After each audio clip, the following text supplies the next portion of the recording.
This channel does not promote any violent, harmful, or illegal activities. All content provided by this channel is meant for an educational purpose only. বামেদের লালবাজার অভিযানে উত্তেজনা। Bentinck স্ট্রিটে পুলিশের 9 ফুটের barricade টপকে ঢোকার চেষ্টা, গার্ডরেলে তুমুল ধাক্কাধাক্কি। পুলিশ কমিশনারের পদত্যাগ চেয়ে ধর্মতলা লেনিন মূর্তির পাদদেশ থেকে লালবাজার পর্যন্ত মিছিল সিপিএম এর। মিছিল আটকাতে গার্ডরেল ব্যারিকেড।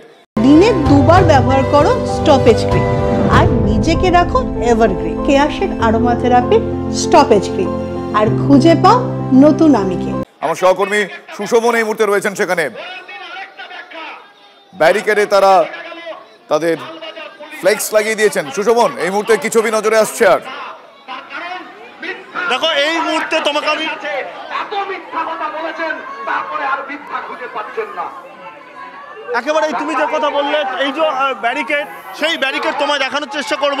লালবাজার অভিযান বলে তারা যে ব্যানারে শুরু করেছিলেন, যে ব্যানার নিয়ে, সেই ব্যানার কিন্তু ইতিমধ্যেই তারা লাগিয়ে দিয়েছেন।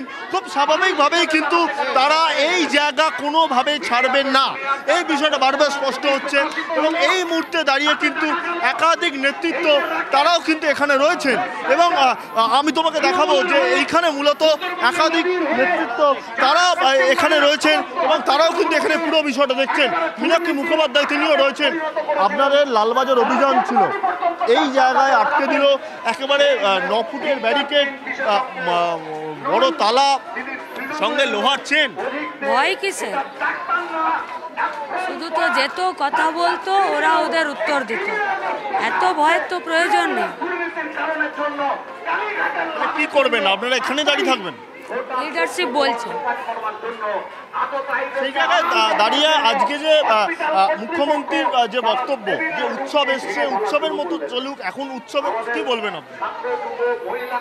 রাজ্যের মুখ্যমন্ত্রী, তাই বলে কে কি করবে, হাসবে না কাঁদবে, সেটা উনি ঠিক করে দেবেন না। ওনার অ্যাডভাইস কেউ চায়নি, ওনার অ্যাডভাইস কেউ শুনতেও চায়।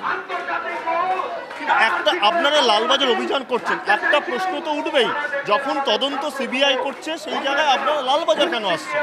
অভিযোগ টেম্পারিং কারা করলো? সিভিক ঢুকলো কার জন্য?